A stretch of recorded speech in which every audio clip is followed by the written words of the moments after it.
want to begin this conversation about the inspiration we derive from evolution with three classic statements about knowledge. The first one appears in the Babylonian Talmud, in many places actually, but in this particular formulation in the section of the Talmud called Barachot, which means blessings, page 28b. When Rabbi Eliezer fell ill, his students came to visit him. They said to him, "Our Rabbi, teach us the paths of life by which we will merit life in the world to come." As an aside, just one more reminder, Jews did believe in an afterlife, and some do today, where some people think Jews don't do that. In fact, some Jews do and some Jews don't. And that's true for just about anything in Jewish life, because some Jews do and some Jews don't. But they wanted to know how to merit life in the world to come. What do they need to do? He said to them, "Be vigilant in the honor of your colleagues and guard your children from logic alone. Place them between the knees of Torah scholars. Don't only give them philosophy, also give them traditional piety and wisdom." And then here's the key line. "And when you pray, da lifnei mi ata omed, know before whom you stand." Know before whom you stand. He didn't mean the rabbi. Awe, fear and trembling, piety and faith. You sometimes see those words, know before whom you stand, written over the ark in synagogues. It's part of the decoration there, often only in Hebrew letters, but the sentiment is there because the attitude is there. Know before whom you stand and be careful. A second statement about knowledge. In ancient Greek culture, the most famous oracle was the oracle of Apollo at Delphi. And if you didn't believe in scriptural revelation or Hebrew prophets, you might go to the Greek gods to find out what was to happen in your life or to find deep truth. And the Delphi oracle was famous for its ambiguous pronouncements. The classic example was the king Croesus, who was head of a mighty, wealthy and militarily powerful empire, decided he wanted to attack the Persians. But he wanted to find out what the oracle at Delphi had to say. And so he went to the oracle and he said, "If I attack Persia, what will be the result?" And the oracle responded, "If you attack Persia, you will destroy a mighty empire." They neglected to clarify that, in fact, he destroyed his own empire because he lost to the Persians. So that's how oracles work. You know, they give you an answer and you have to decide what do they actually mean. But according to Greek legend, even before you entered the oracle, there was a source of truth offered to you. Inscribed over the opening, just like you had inscribed over the ark, a special phrase about knowledge, inscribed over the opening to the Delphi oracle was a simple phrase, "Know thyself." No matter what someone else can tell you about what might be your future, looking within to understand your past and your present may be even more important than whatever the future might offer you.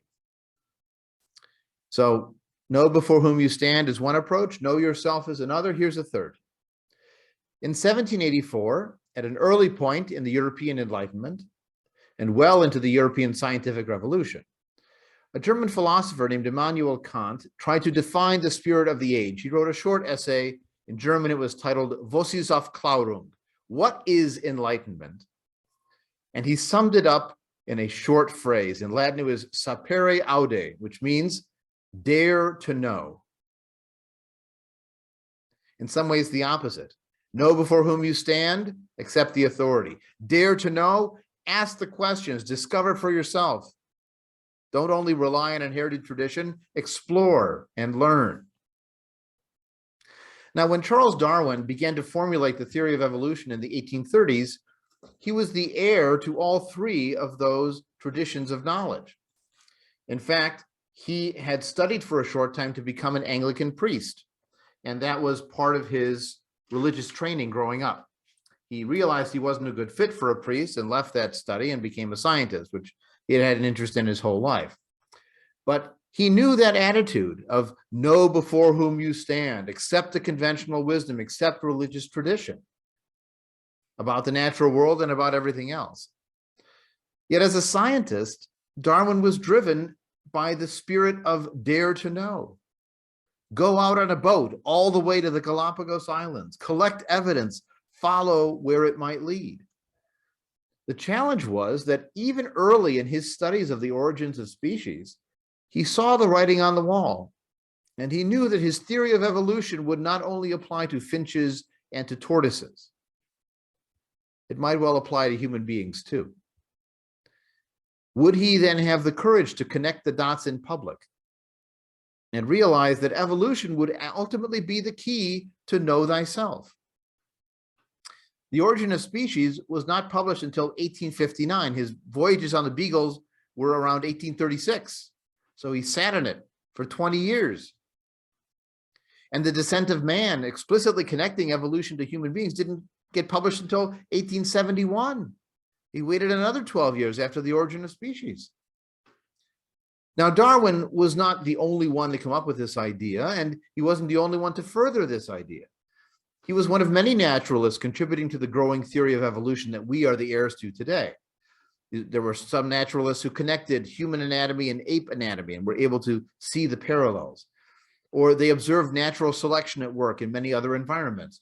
Or they saw how the change of environment or sexual selection could cause gradual changes in a species' form or their behavior. And we have to remember also that in his day, Darwin could describe the effects. He could describe the finches changing over time, their beaks growing or shrinking or becoming more narrow, but he didn't know the mechanism for the changes. It was discovered actually in the same time period in the mid to late 19th century by Gregor Mendel. He used pea plants to demonstrate genes and to demonstrate and to coin the terms dominant and recessive and understand inheritance and how the distribution patterns would work.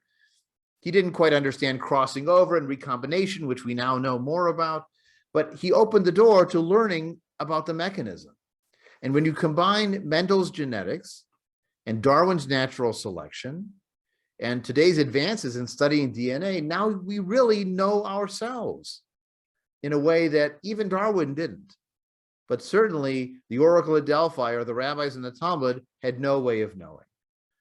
We have the cause, we have the effect, and we have the mechanism by which those happen. Now, tonight we're talking about inspiration from evolution. I don't want to get into the weeds of how evolution works and how we discovered it. That was just to set up the topic for a more open conversation. What do we find uplifting and energizing about knowing that we are the end product of millions of years of gradual change? I want to give 3 examples to you, and then I want to open up for your reactions and thoughts, what you find inspirational about evolution as a theory and evolution as knowledge of how the world works. And so for the first one, I want to share with you a quote by Richard Dawkins, who himself is an evolutionary biologist, who's written extensively on science and society, but also on evolution itself. This is from his book entitled Unweaving the Rainbow, Science, Delusion, and the Appetite for Wonder. And part of his point is that this is inspiring out here, understanding this natural world. So here is his quote from that book. "We are going to die, and that makes us the lucky ones. Most people are never going to die because they are never going to be born. The potential people who could have been here in my place, but who will in fact never see the light of day, outnumber the sand grains of Arabia. Certainly those unborn ghosts include greater poets than Keats, scientists greater than Newton. We know this because the set of possible people allowed by our DNA so massively exceeds the set of actual people. In the teeth of these stupefying odds, it is you and I, in our ordinariness, that are here. We privileged few who won the lottery of birth against all odds. How dare we whine at our inevitable return to that prior state from which the vast majority have never stirred?" So feel lucky. You got to be here. Whatever the time length is, you had life. A second example, and this was actually the image we used to promote this program on Facebook and other social media. It's an encounter. Now, we know, of course, that human beings did not evolve from apes. Apes and human beings had common ancestors much farther back in the tree. So, we have to disabuse ourselves of that. And also remember that linear model of evolution where you have the ape crouched over and then gradually standing taller and taller. It wasn't linear either. There are branches. It's more like a tree of descent, if you want to really understand how evolution worked to get us to where we are. But when you have this kind of encounter and you see the eyes and you see the hands and you see how they treat their young and you see the contact, you feel this connection that's beyond simply appreciating the natural world or studying an exotic animal. It looks like, if not a mirror, at least a distant glass darkly, as they say. We actually had the experience when my daughter was born. There was a baby gorilla born at the Lincoln Park Zoo the same month that she was born. And it was a riot to visit the zoo and see their milestones in those first 2 years. Of course, the ape is much more advanced. My daughter is a teenager, so whether that's advanced or retrograde, you'll have to decide. Depends on the week, actually. But what's really exciting is to have those memories of seeing that tandem evolution of each of them as individuals, both the ape and our child, but also seeing how this is a reflection of that connection beyond time, space, and even genetics at this point. We share 99% of our genetics with chimpanzees and over 90% with the other great apes. I mean, when we say us and them, it's mostly us. And the last example I want to share of inspiration from evolution is actually a reading that we've used at our high holiday services from time to time. It's a poem entitled Man in Space, 1961. Behold what comes forth out of mud to cast his moving shadow across a web of stars, a question mark from the darkest pit of time that spirals from amoeba toward the moon. In fear and trembling at first, but now more boldly, he crawls from the ooze of his puddles and rises to soar, girdles the globe in 90 weightless minutes, surveying his tomb while planets await his call. Confounder of reason, compounded of paradox, in love of his fellow humans, he burns himself for fuel. In fear of his fellows, he forges his end-earth weapon, himself the arrow in flight, the target in place, a thinking atom, the riddle in the rocket, composed of elements old as the oldest star. Those are some details of evolution that I find particularly inspiring, that how far we've achieved given where we started, the connection we have to the natural world in a very intimate way as animals like other animals, and the fact that we are the lucky ones who have made it through all that crucible of natural selection and mass death to be here today and to think about this process of how we got here and where we might go. So from this, I'd like to stop and ask you if you have some thoughts on what you find inspirational about daring to understand the world and ourselves through the lens of evolution. What have you found most interesting or most inspiring as you've learned about it, or as you've gone through life already knowing that this is how we came to be? The thing that pleases me most is still the ability to learn a little bit more or read a little bit more about new things that are discovered and understand a little better how all the pieces came together. And just a very, very picky comment. You referred to us as the end product. We're the current product. The end product hasn't happened yet. Thank you. One hopes there will be no end product.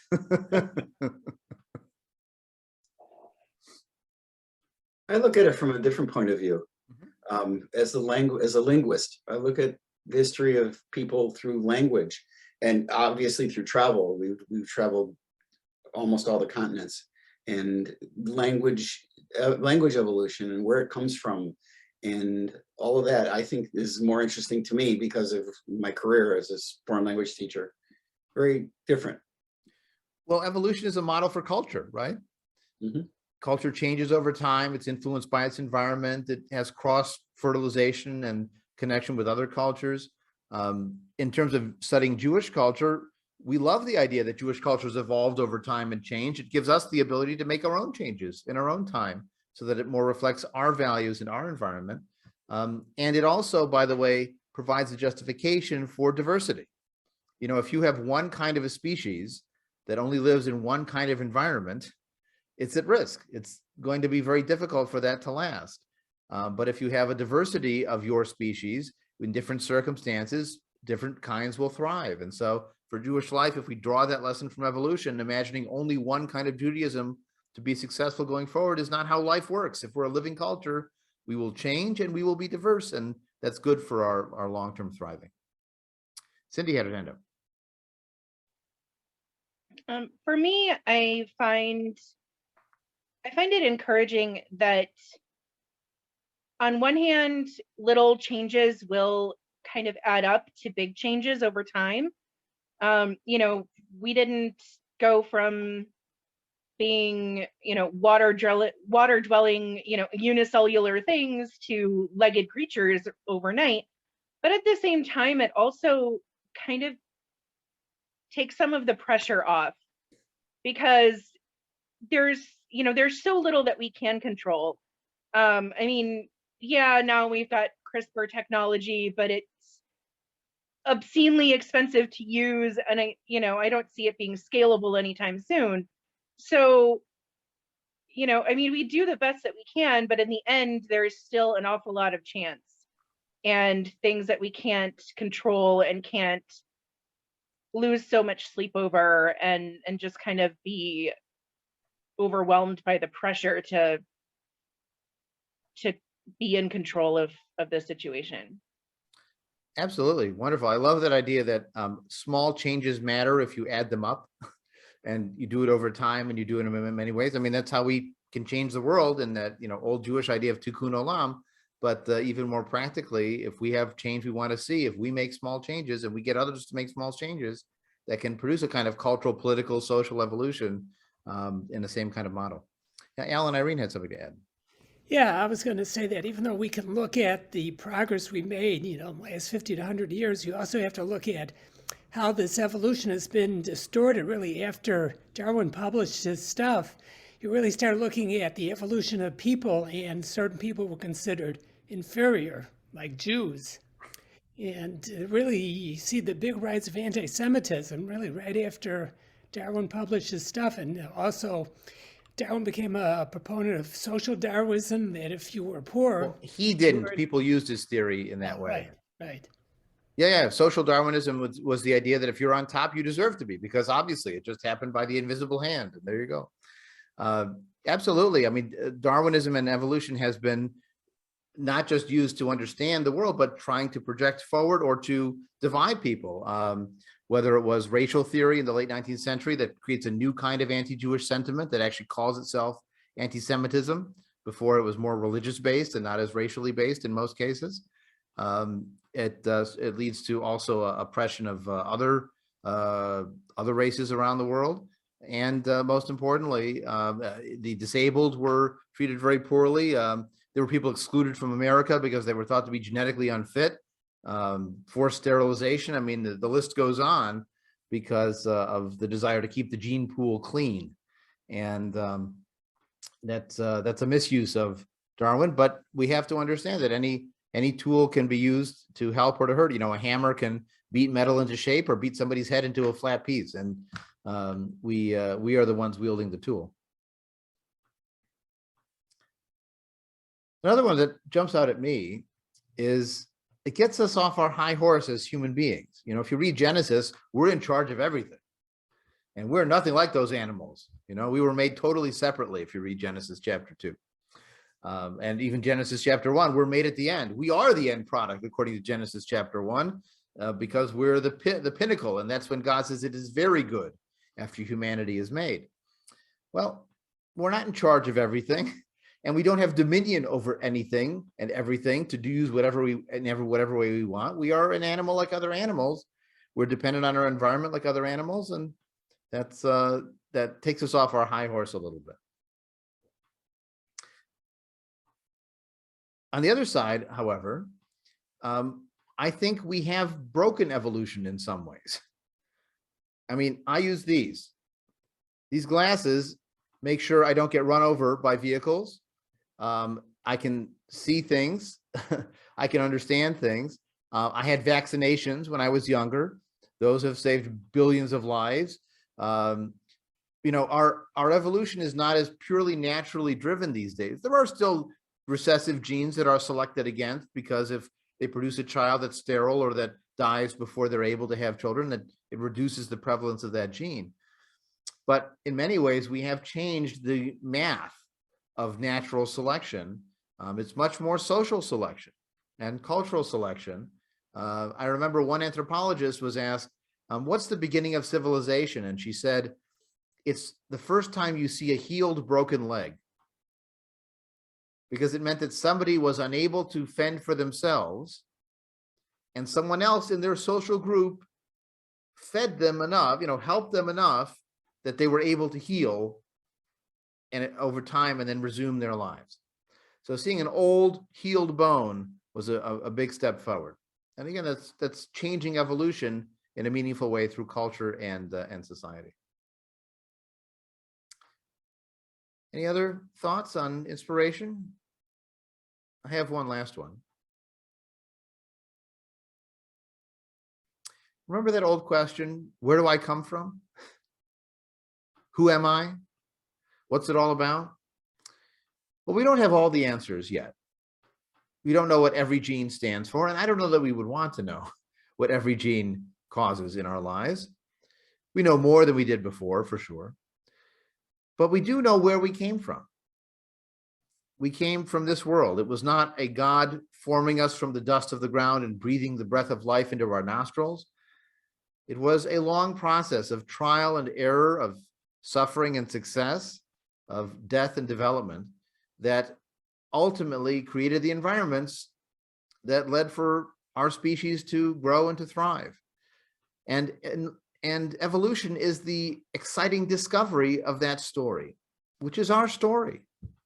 At one point in his writings, Richard Dawkins wrote that after the theory of evolution, a secular person could finally have meaning in their life because they knew where they came from and didn't have to rely on myth, story, legend, or I don't know. There are still I don't knows in science. I don't know all the subtle details of DNA and all the genes interacting with each other. But there's enough that we do know that the I don't knows don't have to change us as much as what we do know and what we can do. All the medical advances that we've had made possible through our understanding of evolution, there's no drugs that have been made by creation scientists. It doesn't work. It doesn't produce improving our lives. We do that. We do that with our knowledge of evolution. And so evolution has really been a gift of life, not just understanding who we are, but helping us to live longer and better together. Any last thoughts on evolution before we have our close? Yes, please, Judy. Well, I still remember this when I was in high school and we were discussing evolution, walked out of the classroom and one of the students said, kind of loud, that teacher must be an atheist. Well, that's part of the philosophy behind Evolution Weekend. If you have Methodists and Reformed Jews and liberal Muslims talking about evolution as part of their religious services, you can't say it's only atheist scientists that believe in evolution anymore. I remember I read a piece once in the newsletter of the National Center for Science Education, which promotes the teaching of evolution and now climate science in public schools. And one of the teachers there mentioned as an introduction to his class in evolution, when he got to that unit in his bio class, he would ask his students to go home and talk to their ministers or rabbis about what they think about evolution, and then to come back and report it to the class.